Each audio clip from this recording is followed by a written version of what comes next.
Compañero querido, ¿qué tal? Feliz noche. Muchas gracias igualmente en el Día Mundial de la Televisión. Así es. Hay que congratularse porque felicidades somos parte de para usted, ella. dama de la televisión dominicana. Muchas gracias y para usted y para el país, porque la televisión pública efectivamente se ha transformado, ha elevado su calidad en función de contenidos, de la tecnología que utiliza, de los recursos humanos maravillosos y profesionales que día a día ponen a punto todo lo que ustedes reciben. Y ahora se ha sumado el salto a la televisión digital. Y también aquí con esta revolución que ha traído nuestro director Iván Ruiz a toda la televisión pública, con la participación de talentos de tu nivel y de los productores y conductores.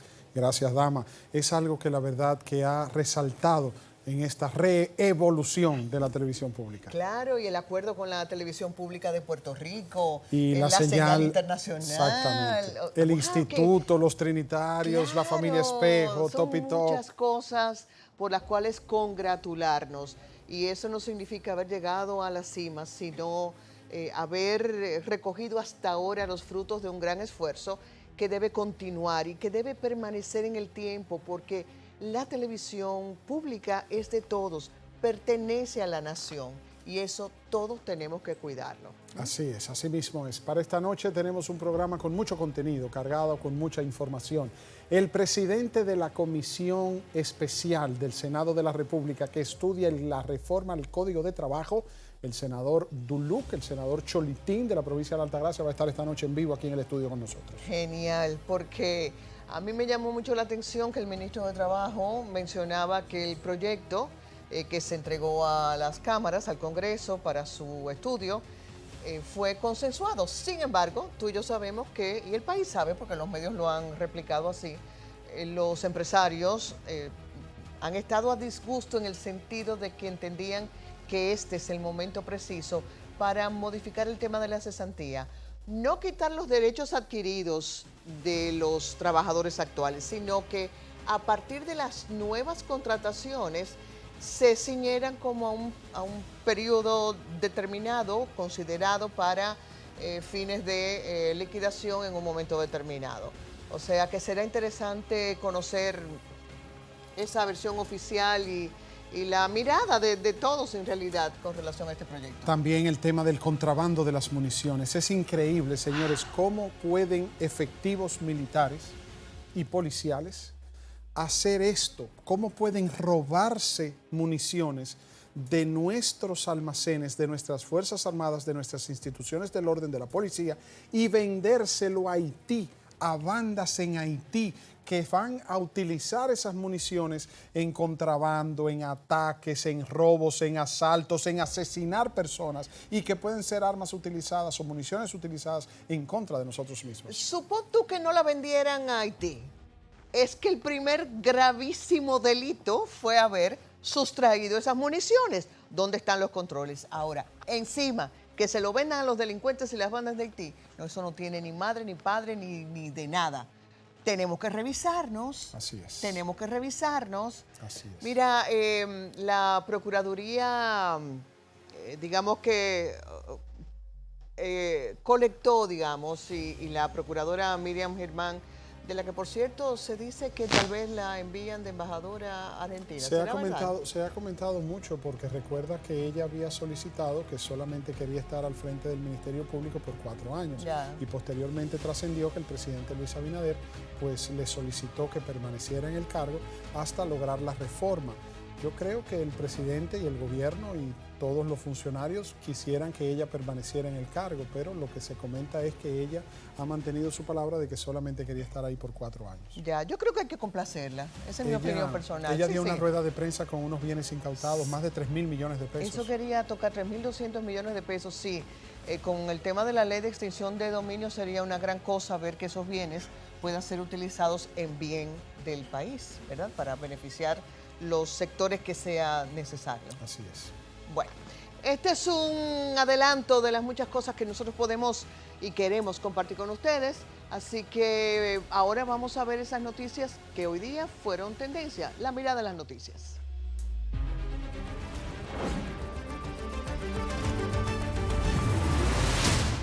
La segunda sala penal de la Corte de Apelación del Distrito Nacional ratificó este jueves la condena de 15, 20 y 30 años de prisión impuestas a Wesley Vicent Carmona, el Doctorcito, Luis Brito, Troncoso, Luisito y Alison de Jesús Pérez Mejías, Chiquito, por su responsabilidad en la muerte del joven Joshua Fernández. La sentencia original fue dictada por las juezas Claribel Nivar Arias, Giselle Soto y Clara Sobeida Castillo del Segundo Tribunal Colegiado del Distrito Nacional. Los datos del iris de más de 7,000 personas fueron captados por la empresa WorldCoin, la cual no contaba con domicilio legal en República Dominicana, informó este jueves el director de Proconsumidor, Eddie Alcántara. Además, reveló que la empresa presentaba contratos con cláusulas abusivas y sospechosas, lo que llevó a la entidad a desautorizar su funcionamiento en el país. Familiares y amigos de Giancarlo Serrano, quien perdió la vida en un intento de atraco mientras estaba en un rencar de su propiedad, realizaron un encendido de velas como protesta para que las autoridades presten atención a este caso y los responsables de la muerte del joven ingeniero sean apresados y juzgados. Arrodillados en el pavimento, Carlos Serrano, padre del hoy occiso, clamó a la Procuradora General de la República, Miriam Germán, para que ponga atención al caso y los ayude para que caiga todo el peso de la ley con los asesinos de su hijo. Le voy a pedir de rodillas que por favor, que si va a permitir que yo de impotencia me dé una depresión y me muera sin yo ver justicia por mi hijo.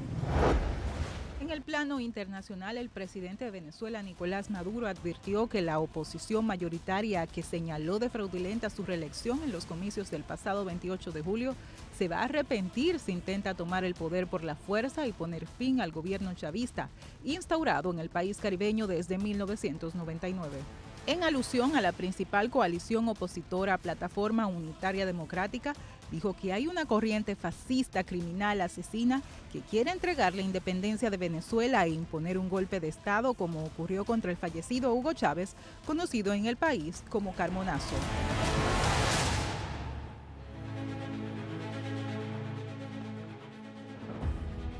Nosotros tenemos que continuar con el contenido de nuestro programa y la verdad es que, como había anunciado Lisette, tenemos mucho material, mucho contenido para esta noche. También es importante recordar y reiterar las felicitaciones a todos los conductores y productores de televisión hoy que se celebra el Día de la Televisión en la República Dominicana y en especial a nosotros aquí en Radio Televisión Dominicana, tu televisión pública, Canal 4. Lisette, es importante también traer a colación ahora con esta mirada en las noticias que hay muchas informaciones que año tras año y semana tras semana y día tras día, ya al finalizar el año, están trayendo una situación de mucha intranquilidad en el mundo. El tema de Ucrania y Rusia, el tema de Haití, las Naciones Unidas. Estamos terminando el año de una manera muy convulsa.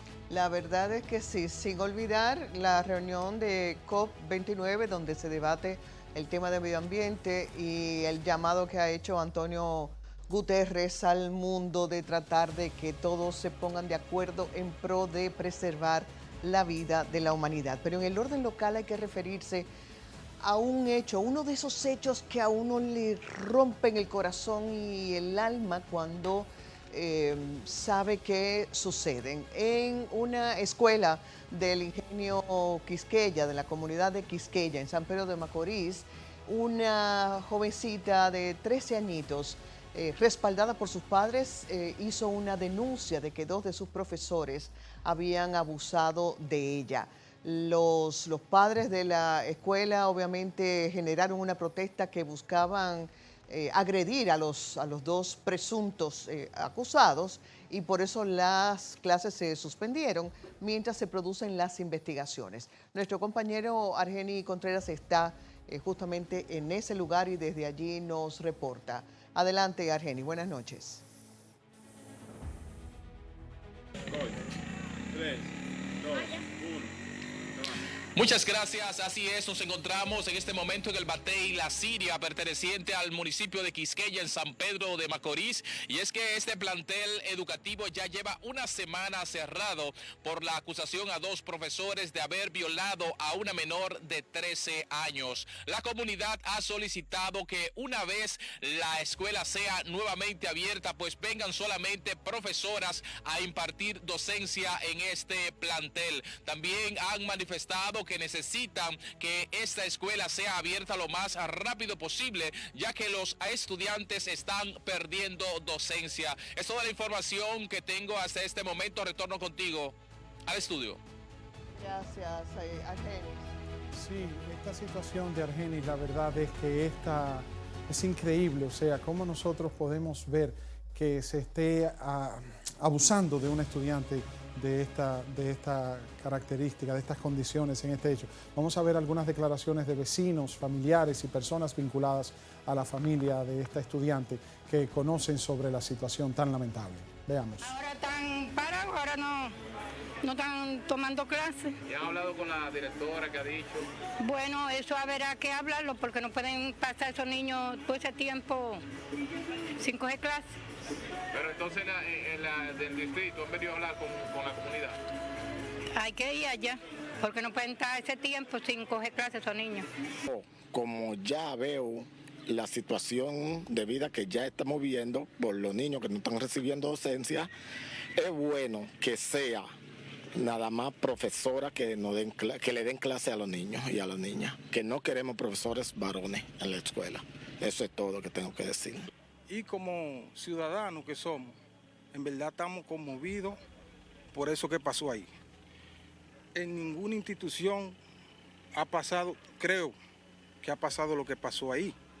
Y como es una escuela que hay psicólogos y personas estudiadas, yo no sé cómo eso llegó hasta ahí, pero la comunidad en verdad estamos conmovidos. Queremos que los culpables, si son culpables, que paguen por su hecho y que se haga justicia. Yo creo que es muy importante ante casos como este, varias cosas. Número uno, orientar a los niños, y hablo de varones y hembras, porque estamos viviendo un momento donde no hay un sexo que esté en mayor riesgo que en otro, tristemente. Vemos que en el ambiente escolar no hay tanta protección como uno quisiera por numerosas razones. Entonces yo creo que orientar a los niños, el acompañamiento de los padres y tutores constantemente y la supervisión es vital. Segundo, una comunicación permanente con la escuela, entre los padres tutores y la escuela. Además, que los niños tengan la confianza de manifestar cualquier inquietud, cualquier duda, porque muchas veces en el silencio por temor a represalia suceden cosas como esta y aún peores. Por supuesto, que no suceda como el caso de Paula Santana, la joven de la Zona Franca que en febrero fue asesinada, que el caso fue archivado en septiembre por falta de pruebas contra los presuntos acusados, que la empresa no se hizo, digamos que eco antes de la muerte de Paula, ante las quejas que ella había elevado en el área de recursos humanos de que estaba siendo acosada, cuando solo por eso la empresa debió haber recibido algún tipo de castigo. Que no quede impune este caso tampoco, porque no es solo por haber vejado esta niña, es que si se deja impune, otros adultos, otras personas seguirán entendiendo que como no pasa nada, pueden hacer lo que les dé la gana. Entonces yo creo que aquí hay que tomar el toro por los cuernos, asumir la responsabilidad que nos corresponde a todos, al Ministerio Público, o sea, al sector judicial, a la escuela, a los padres, y que cortemos esto de raíz, porque ¿a quién es que le vamos a dejar el tema? ¿Víctor? Totalmente de acuerdo. Yo entiendo que estas son situaciones que no pueden quedar sin ningún tipo de respuesta o de acción por parte de las autoridades, tanto de los maestros, de la escuela, del Ministerio de Educación y de las autoridades, tanto del Ministerio Público como de la policía y de las autoridades que investigan hechos como este. Miren cómo la Asociación Dominicana de Profesores, la ADP, expresó y publicó en su cuenta de Instagram el siguiente comunicado. La ADP condena la supuesta violación de una menor de edad en el municipio de Quisqueya. La Asociación Dominicana de Profesores condenó la denunciada violación sexual contra una niña del Centro Educativo La Siria y dijo que bajo ningún concepto apoya nada que afecte la integridad física y mental de los niños y niñas de las escuelas públicas dominicanas. El gremio magisterial también pidió a las autoridades realizar una exhaustiva y rigurosa investigación que determine la veracidad de los hechos y establezca las responsabilidades judiciales. La ADP estará atenta a los resultados de dicho proceso y respeta las instancias correspondientes para manejar este tipo de situaciones y, como ha ocurrido en todos los casos anteriores, los 2 maestros acusados han quedado suspendidos automáticamente como afiliados de la ADP hasta tanto la justicia concluya y les garantice el debido proceso. Asimismo, la ADP aclaró informaciones malintencionadas ofrecidas por la Dirección Regional del Ministerio de Educación de San Pedro de Macorís, acusando a la dirigencia de la seccional municipal de la zona de intentar ocultar el hecho y de participar para ofrecer sobornos de dinero a familiares de la menor sin presentar ninguna evidencia o prueba que sustenten tales imputaciones. La ADP dice que ningún miembro de la ADP en esa zona ha participado de una supuesta reunión para ocultar información y ofrecer sobornos. Por el contrario, cuando la dirigencia de la seccional del municipio de Quisqueya fue enterada de los hechos el pasado 13 de noviembre, se dirigió al distrito educativo a investigar al respecto, pero las autoridades distritales se negaron a recibirles o darle alguna información al respecto. Como gremio reafirmamos nuestro compromiso con la protección de los derechos de los estudiantes y el respeto a su dignidad y el cumplimiento de las normativas éticas y legales. No defendemos ninguna actuación que violente las normas dominicanas, manifestó la ADP en un comunicado de prensa. Muy bien planteado. Bien, vamos a pasar donde Irene Javier, que ya está lista para ofrecernos la mirada sobre los videos que en las redes en el día de hoy fueron tendencia. Buenas noches, Lizeth. Víctor, qué bueno que la Asociación Dominicana de Profesores dio su comunicado y dio su mirada acerca de la situación que pasó pues con esta joven estudiante. Lamentable el caso y desafortunadamente pues es lo que se ha visto y lamentamos mucho desde acá la situación de la menor. Pero yo quiero en este momento dar una miradita a las redes sociales de lo que ha sido noticia viral en las redes sociales. Y quiero empezar con el apresamiento de 13 personas, camioneros, que impedían el paso de una gran cantidad de personas en la carretera internacional. Esto ocurrió en Jimaní. Pueden ver en pantalla, se produjo una trifulca en ese momento y agentes fronterizos detuvieron a 13 personas involucradas a esta conflicto que se dio en la frontera, donde una persona resultó herida. Tengo el nombre aquí de la persona, una persona resultó apresada. La persona apresada fue el señor Víctor Ogando, presidente de la cooperativa.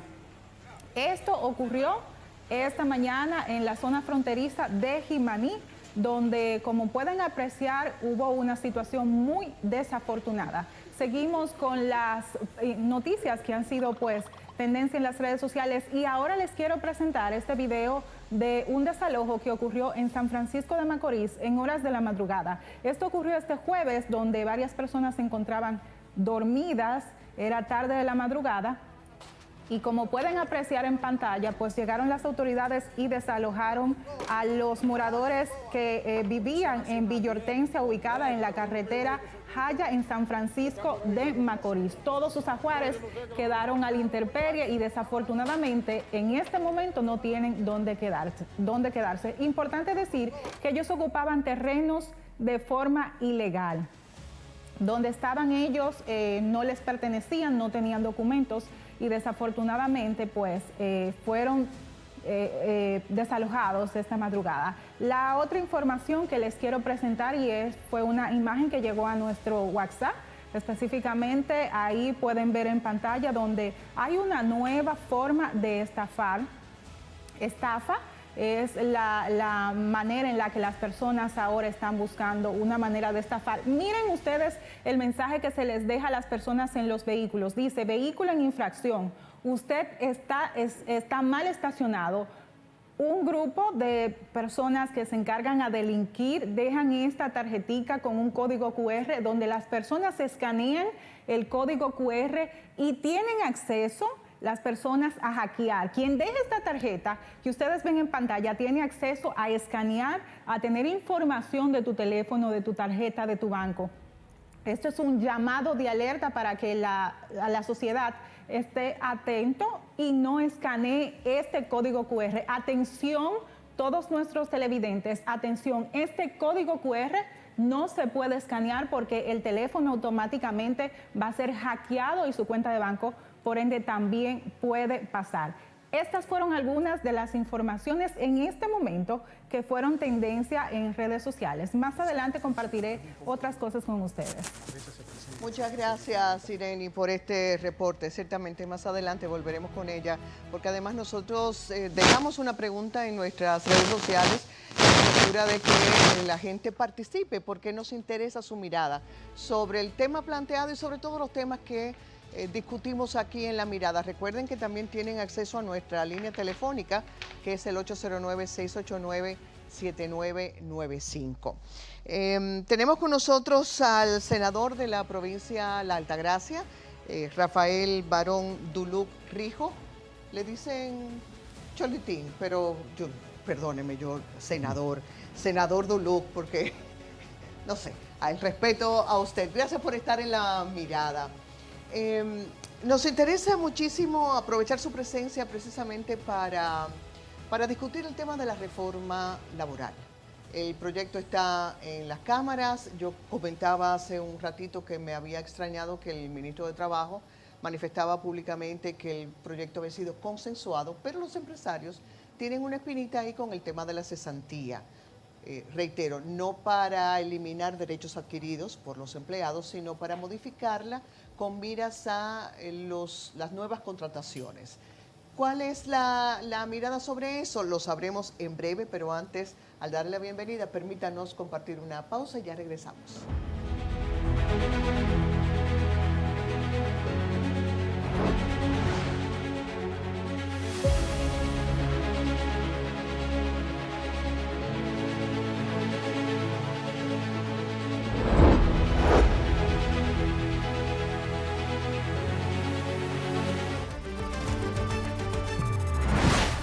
El presidente Luis Abinader se ha convertido en un presidente reformista, y no precisamente porque provenga de las filas del partido fundado por Joaquín Balaguer, sino porque ha sido un presidente que desde que tomó posesión el 16 de agosto del 2020 en su primer mandato, presentó una serie de propuestas de reforma a la Constitución de la República, la reforma fiscal, la reforma al Pacto Educativo, la reforma al Código de Trabajo. Y sobre la marcha, algunas se le han dado, como la reforma a la Constitución, otras ha tenido que retirarla, como es el caso de la reforma fiscal. Sin embargo, ahora le toca el turno a la reforma al Código de Trabajo. Y tenemos en los estudios al senador Duluc, el senador de la provincia de La Altagracia, que es el presidente de una comisión especial que designó el Senado de la República para conocer este proyecto que durante más de 2 años ha ido consensuándose entre el diálogo tripartito, los empleados, los empleadores, o sea, los representantes de los empleados a través del sindicato de los trabajadores, los empleadores a través de las organizaciones empresariales y el Ministerio de Trabajo como ente regulador en representación del Estado, del gobierno. Pero ¿qué pasa? El tema de la cesantía está pendiente y quedó fuera porque no fue consensuado. Ellos entraron los temas que fueron consensuados, pero el senador Duluc dice que ellos consensuaron entre ellos porque son la parte tripartita, pero que ahora en el Congreso le toca consensuar a todos y escuchar a todos los sectores e incluir algunos puntos que quizás no se logró en consenso antes, pero que se pueda lograr ahora. Vamos a ver a Luis Villaverde, nuestro compañero, con esta mirada en contexto sobre el Código de Trabajo y su reforma, y cuando regresemos ya tenemos aquí en el estudio al senador Duluc a Cholitín.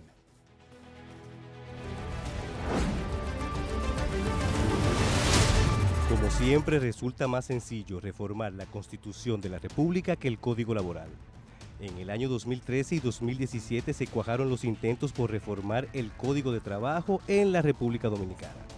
Y aunque este es un tema recurrente en las agendas de los distintos burós de las cámaras legislativas, el empleado siempre es el que se queda con la mala satisfacción de que la reforma nunca se concretice, pese a las buenas intenciones de uno u otro bando en este tripartito juego.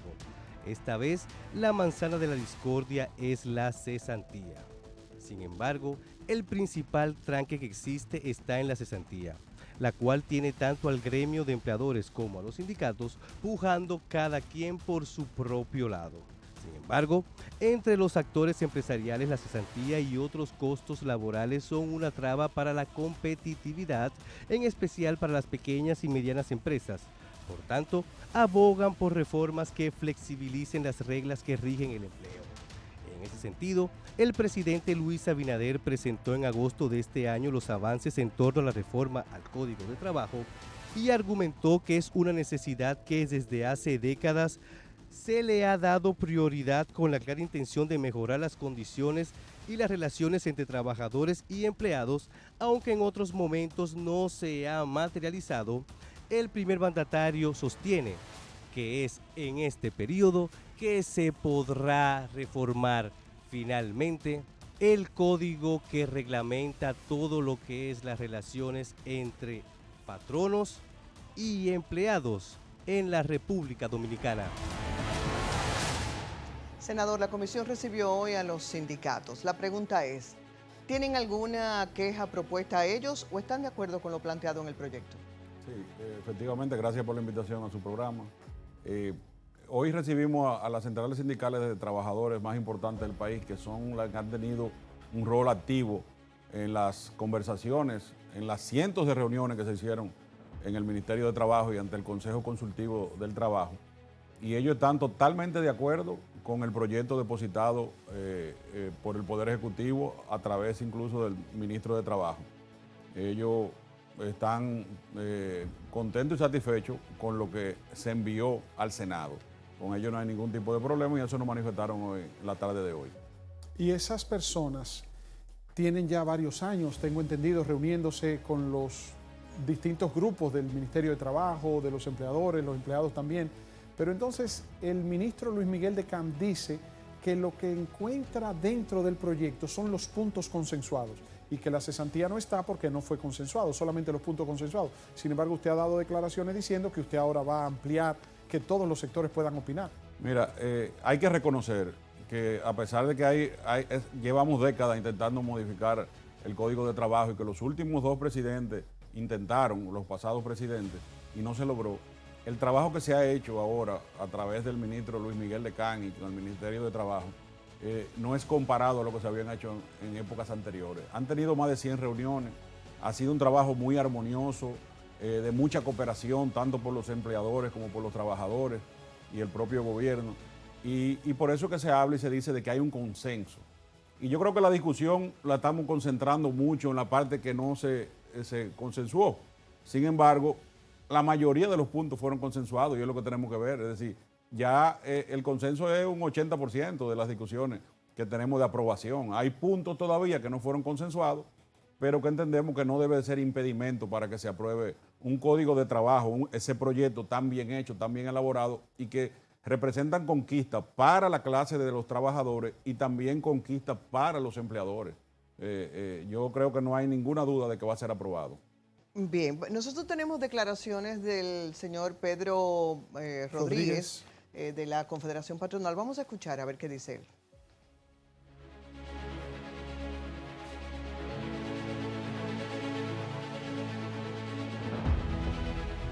Pedro Rodríguez Velázquez, presidente de la Confederación Patronal. Sí, así es uno de los sindicatos, es uno de los representantes de los sindicatos que tienen opinión al respecto. Ya tenemos listo, señor Candelario, las declaraciones para poder compartirlas con el senador Cholitín, el senador Dulú, que es el presidente de la Comisión Especial del Senado de la República, que está dirigiendo estos trabajos. Bien, estamos todavía, haciendo pero contacto. En breve lo tendremos. Así entonces, senador, ¿significaría entonces esto, por lo que usted dice, por lo que se desprende, que ese proyecto ya va a pasar a aprobación y bien?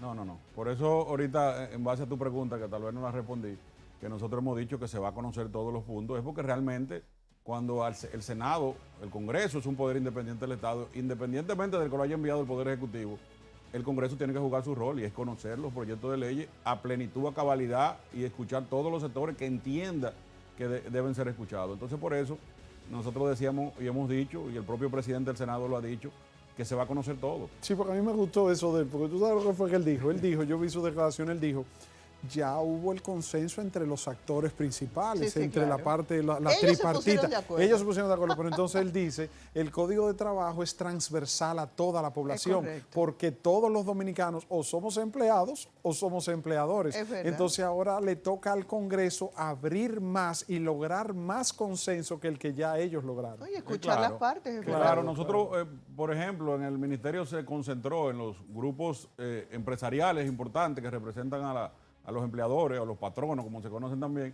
y en los grupos también de los grupos sindicales, de los sindicatos organizados de trabajadores. Pero nosotros como Congreso y como Comisión entendemos que deben de ser escuchados más todavía los académicos, los profesionales del área laboral, los grupos organizados de abogados laboralistas, incluso magistrados de las altas cortes también que manejan esos temas. Es decir, hay una parte académica y procesal que también nosotros queremos que sean escuchados. Uy, senador, qué bien, que me da tanta alegría escuchar eso. Sí, yo te digo porque que no a mí... es lo usual, no es lo usual. Sí. Y otra cosa también importante, el presidente del Senado, Ricardo de los Santos, que también pudimos entrevistarlo y consultarle sobre este tema, nos dice que esa comisión especial, integrada también por senadores de la oposición, específicamente del Partido Fuerza del Pueblo, y que el presidente de la comisión, usted me corregirá, senador Duluc, de que ellos tenían temor de participar y que iban a renunciar o llegaron a ofrecer o decir que iban a renunciar y que usted lo llamó y le dijo, no, aquí se va a discutir todo, no tienen por qué renunciar porque ustedes sean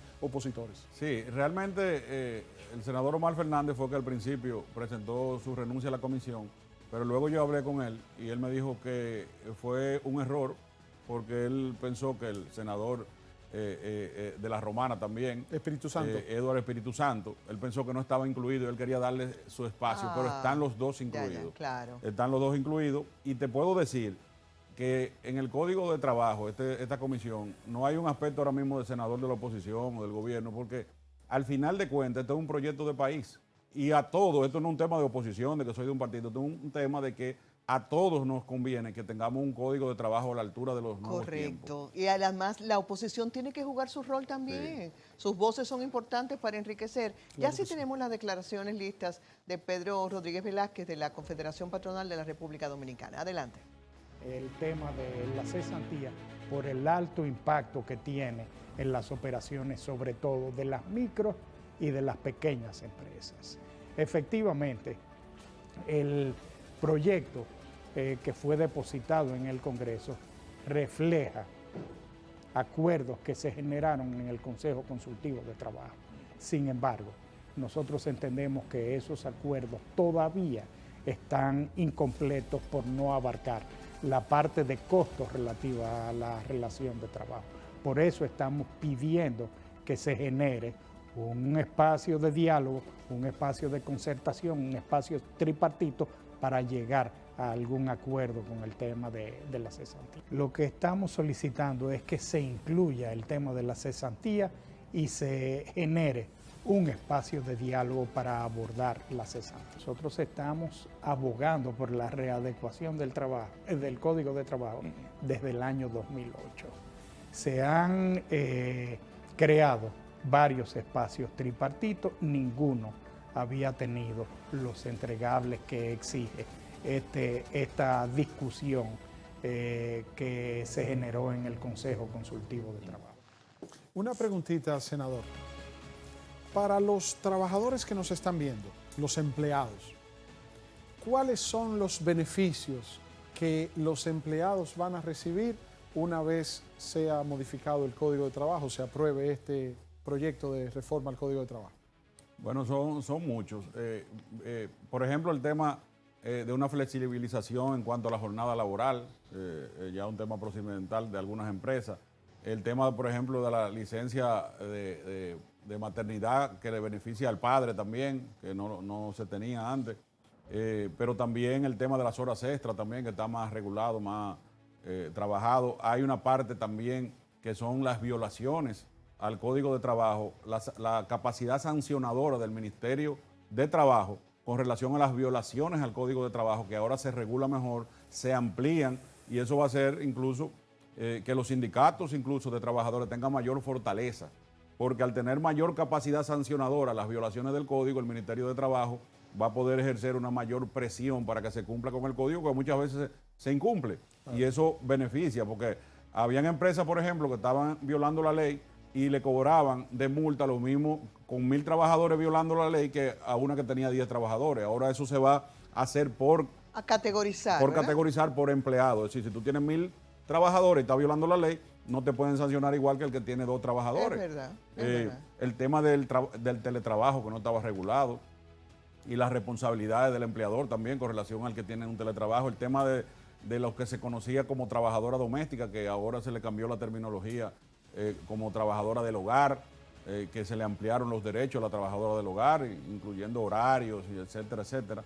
Y al final de cuentas también algo importante, se cometían muchos abusos de algunos abogados, que tenían firma comprándole ahí, comprando los derechos de los trabajadores, muchas veces evitando, lo esperaban ahí mismo abajo, y evitando que los trabajadores incluso llegaran a acuerdos de conciliación, claro, que era mucho más fácil un trabajador llegar a una conciliación, claro, que agarrar un litigio 2 y 3 años solamente para ellos volver a tener una jugada en el pastel, tener una tajada muy buena. Así es. Ya ahora, cuando no se llega a un acuerdo rápido con el trabajador por alguna diferencia económica, el empleador puede depositarle a la cuenta del trabajador incluso lo que él entiende que le corresponde, y el trabajador puede seguir litigando si quiere en lo que se averigua en la diferencia.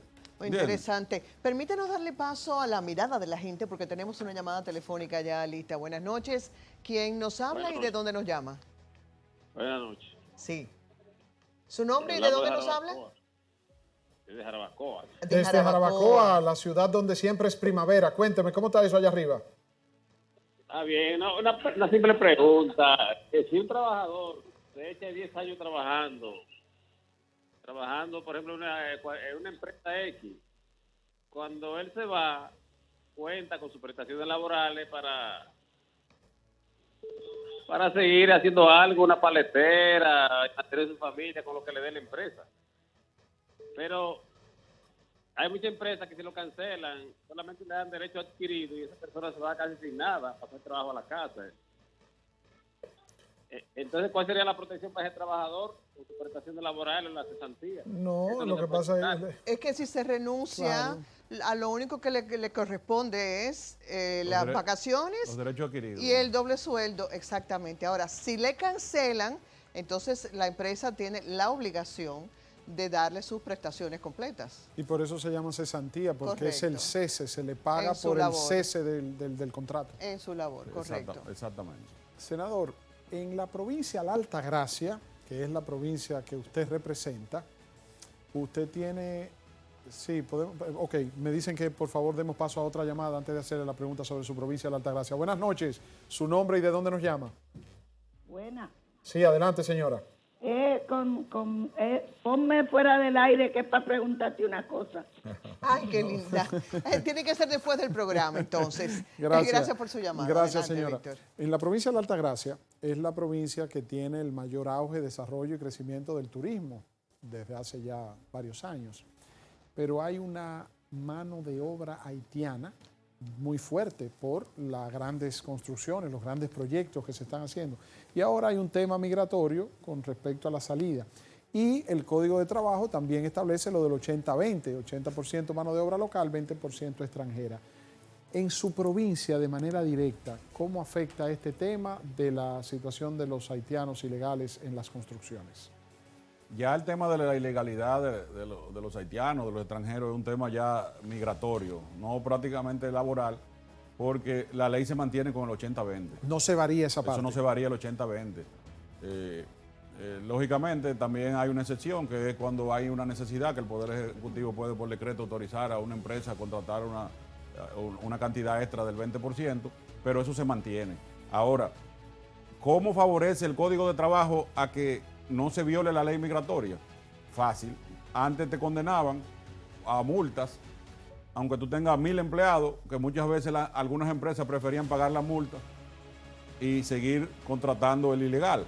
Ahora con el código, con el proyecto nuevo, cuando se apruebe, ya las multas van a ser en base a la proporción de empleados ilegales que tú tengas. Entonces eso significa que pueden darse lugar a multas millonarias y las empresas van a evitar tener que violar la ley, porque violar la ley le conlleva sanciones administrativas de parte del Ministerio de Trabajo que pueden ser muy altas. Ahora mismo son ligeras. Tal vez son altas para una empresa pequeña que tiene 10 empleados, pero para una empresa que tiene 1000 empleados, 500, 200, ilegal, las multas son todavía manejables. Y entonces eso hace que tal vez no se cumpla tanto con la ley. Ahora el proyecto endurece las sanciones administrativas y las penas y la individualiza por cantidad de violaciones que tú tengas. Esperemos que con eso vaya realmente la supervisión por parte del Ministerio para que se cumpla eso. Tenemos una llamada de Constanza, desde Constanza. Buenas noches. ¿Quién nos habla? Adelante. Aló, buenas noches. Se cayó la llamada. Senador, vamos a esperar entonces a ver si reconectamos. Se cayó esa ¿Cuándo se llamada. van a recibir a los empresarios? La próxima semana, el miércoles, vamos a estar recibiendo algunos grupos, CONEP y diferentes grupos empresariales que han estado participando en el diálogo.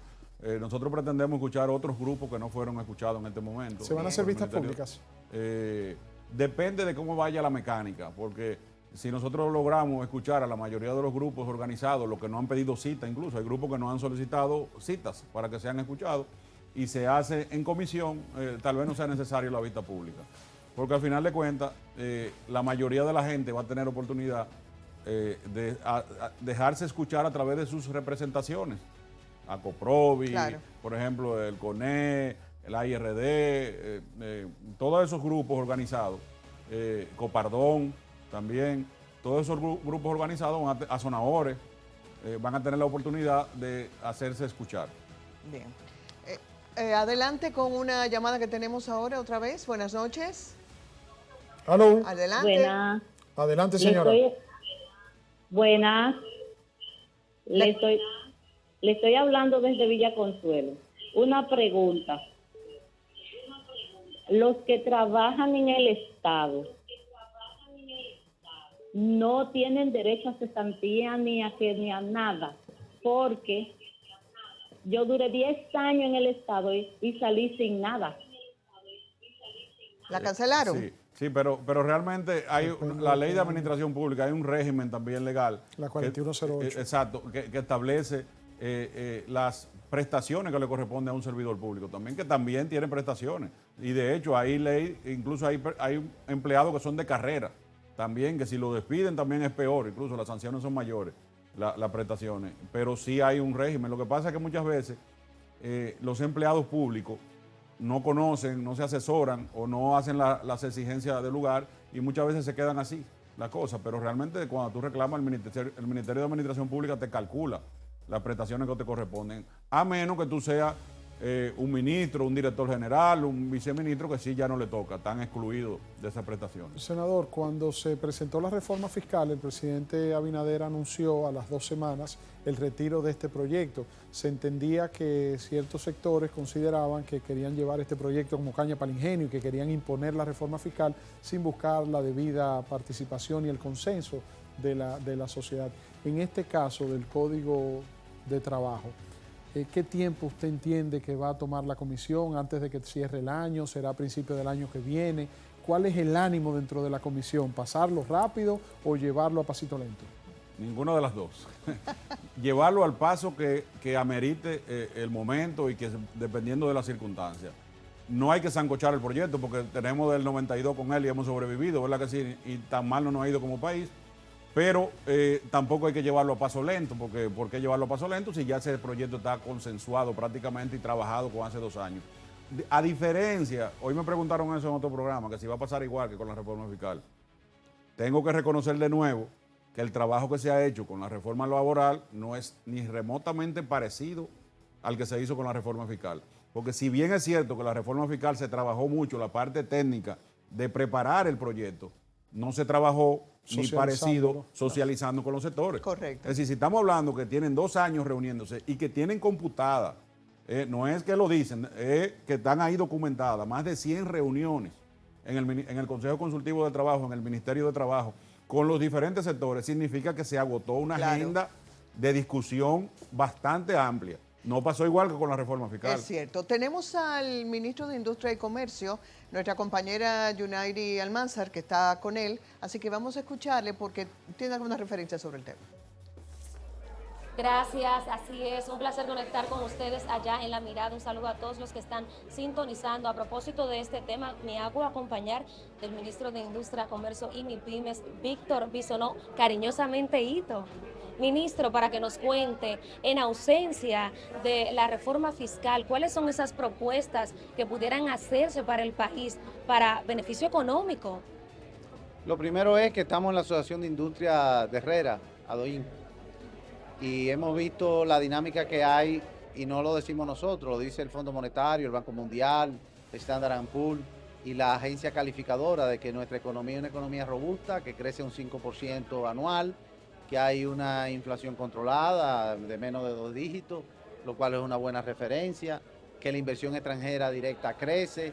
Y para una muestra, hace una semana se celebró la actividad anual, por ejemplo, de la IRD, donde solamente ese sector anuncia una inversión de 85 mil millones de pesos de parte de sus empresas que lo componen. Y así es que anda nuestra economía. Desde luego, quisiéramos hacer más cosas, quisiéramos ir más rápido, hay muchas cosas que se pueden mejorar, nos estamos enfocando en ello y pareciera que vamos a seguir adelante, Dios mediante, con la misma velocidad y los mismos resultados. ¿Como cuál es la cifra que se estima el cierre económico de la República Dominicana? 5%. Bueno, ya lo escucharon, esas fueron las palabras de Víctor Bisonó, ministro de Industria, Comercio y MIPYMES. Con estas informaciones yo retorno con ustedes al estudio. Muchas gracias, Yunairi. Así es, senador. ¿Alguna otra visión, alguna otra mirada, sectores que quizás le han contactado o que ustedes quieran invitar para que participen en las discusiones independientemente de que no hayan trabajado previamente con las comisiones del diálogo tripartito? Juristas, especialistas. Sí, los juristas de reconocida trayectoria laboralista, ¿verdad que sí? Que tenemos, incluso, por ejemplo, tenemos a Rafael Alburquerque, que es uno. Sí. Rafael Alburquerque, para que el país sepa, es uno de los juristas a nivel laboral, de los jus laboralistas, de más prestigio de toda Latinoamérica ante la OIT. Pero también Milton Ray Guevara, que participó en la redacción del código anterior, el código actual del 92. Una serie de abogados que van a ser consultados, que ya de hecho le hemos estado contactando para eso. Ramón Herrera Carbucio, por ejemplo, que es presidente de la tercera sala, que es la sala laboral de la Suprema Corte de Justicia, que es un jus laboralista de amplia y reconocida trayectoria académica. Son personas que estamos solicitándole de que también nos den sus opiniones y sus pareceres. Que le den sus miradas. Exacto. Senador, ha sido un inmenso placer tenerle aquí con esta explicación tan exhaustiva, pero tan sensata. Yo como dominicana me siento, de verdad, es que es tan extraño encontrar, yo me alegro mucho que este proyecto... en el Congreso, personas pensantes, preparadas, responsables. Tengo que decirlo públicamente. Recuerde que yo era juez y fui juez laboral también. Sí, pero es que necesitamos más gente como usted en el Congreso. Yo me alegro mucho que un proyecto tan delicado, tan importante para toda la nación como este, haya caído en manos de una comisión especial que la preside un legislador que tenga esta forma de accionar. Claro, y estos conocimientos. Los integrantes de la comisión en sentido completo son muy buenos senadores. Gloria a Dios, gloria a Dios. Muchas gracias, senador. Nosotros hacemos una pausita. Cuando regresemos ya tenemos a nuestro invitado, otro invitado una listo. Pausita es una pausa pequeña. Exacto. Con él vamos a tocar, yo quiero tocar el tema de Haití, le he escrito mucho sobre el tema de Haití y sobre el tema mundial porque tiene la valía para eso. Ya regresamos.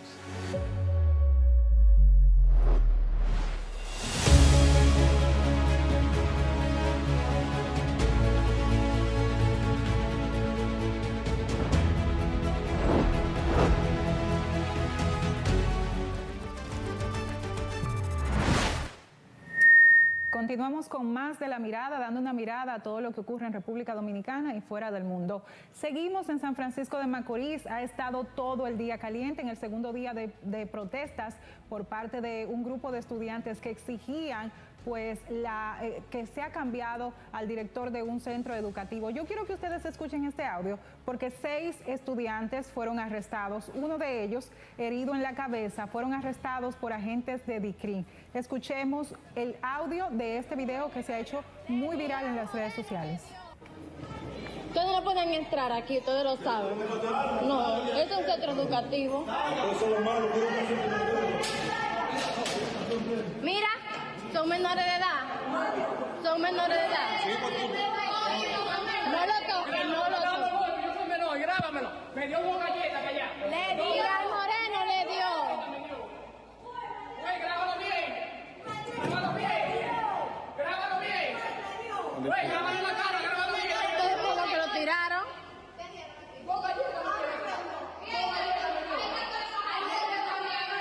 Son menores de edad, somos todos. Ustedes tienen que tener educación para ser policía. Por eso es que República Dominicana está como está por el miserable que ustedes son. Carajo.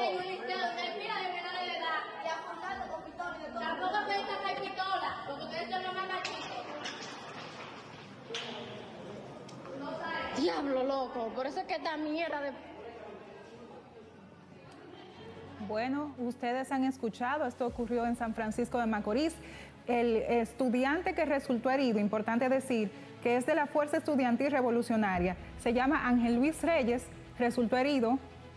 Ustedes pueden ver las imágenes, cómo ocurrió todo esto, y automáticamente estos 6 estudiantes fueron arrestados por agentes de la Policía Nacional. Yo vuelvo con ustedes a los estudios y con nuestro invitado de esta noche. Yo estoy estupefacta de ver un arma larga y esa actuación, o sea, ¿lo vamos a normalizar también? O sea, ¿cómo es posible en una escuela, en un centro de educación, un oficial con un arma larga de esta manera, intimidando? Aquí hay mucha tela por donde cortar. Vamos a aprovechar para escuchar, para entrar en materia con nuestro invitado, lo que fue la participación de nuestro embajador ante las Naciones Unidas, embajador José Blanco, para entrar en contexto. Adelante. Estimados colegas, mucho apreciamos que este importante tema merezca de nuevo la atención de este órgano. Habríamos preferido que este encuentro hubiese estado motivado para conocer algún avance en el proceso de estabilización en Haití. Lamentamos que no sea el caso, en virtud de lo cual aprovecho para reiterar la posición de mi país frente al dramático cuadro prevaleciente en la nación vecina. Señor presidente, la seguridad y estabilidad de Haití es responsabilidad primaria de sus autoridades. Sin embargo, ante las acciones barbáricas de las bandas contra la población civil y su creciente control sobre el territorio, se requiere el apoyo firme de la comunidad internacional. Como ya sabemos, en Haití las bandas extorsionan, roban, violan y matan. Actúan sin aparente temor, desafiando constantemente a las autoridades haitianas. Ni siquiera la presencia de las tropas que han llegado para ayudar a la Policía Nacional de Haití han logrado detener los desmanes de estos grupos terroristas. La República Dominicana coherente y firme en su posición. Con nosotros Rolkin Lorenzo Jiménez, abogado, académico, articulista, quien ha dedicado muchos de sus artículos al tema de Haití. Bienvenido a La Mirada. Ante esta situación, y si lo unimos con la posición del nuevo primer ministro, que ha llamado a un diálogo con las autoridades del país, ¿cuál es tu mirada, Rolkin? Gracias, Licey. Saludos a los amigos televidentes. Bueno, yo creo que primero la postura del embajador dominicano en la misión permanente dominicana en Naciones Unidas va en línea con la que ha sido la línea política del Estado dominicano desde el año 2020, cuando el presidente Abinader tomó posesión. Yo creo que históricamente acá, con el tema haitiano, desde la crisis de 2010 con el terremoto, República Dominicana venía cometiendo un error, y era que trataba de dirimir el tema haitiano exclusivamente con Haití, cuando de aquel lado no hay un interlocutor muchas veces válido o permanente. A partir del año 2020, recordamos cómo el presidente Abinader llevó al Foro de Naciones Unidas, específicamente a la Asamblea General, la situación haitiana, y luego al Consejo de Seguridad, pero también posteriormente en el ámbito interamericano al Consejo Permanente de la Organización de Estados Americanos. En segundo lugar, usted señalaba el tema del primer ministro haitiano, y yo creo que ha dado en la diana. Uno de los problemas que tiene Haití, que explican la constante inestabilidad política del vecino país, es el diseño del gobierno que hay en la Constitución haitiana. Muchas personas se preguntan, pero ¿por qué es que en Haití se habla de primer ministro cuando en otros países de nuestro entorno geográfico, como Venezuela, Colombia, Costa Rica, se habla de presidente? Pues ocurre lo siguiente: Haití, en lugar de seguir la línea del sistema presidencialista copiado de Estados Unidos que impera en toda América Latina, Haití desde 1987, después de la caída de los Duvalier, instauró en su sistema constitucional el denominado sistema semipresidencialista o semiparlamentario, que es un sistema de inspiración francesa, decía, creado por el general de Gaulle en la Constitución de 1958. ¿En qué consiste este sistema a grandes rasgos? Primero, tú tienes un presidente de la República elegido por el pueblo, que es jefe de Estado, pero tienes un primer ministro que es jefe de gobierno, que es quien en realidad gobierna, elegido por el presidente, designado por el presidente, pero que debe de ser ratificado por el Parlamento.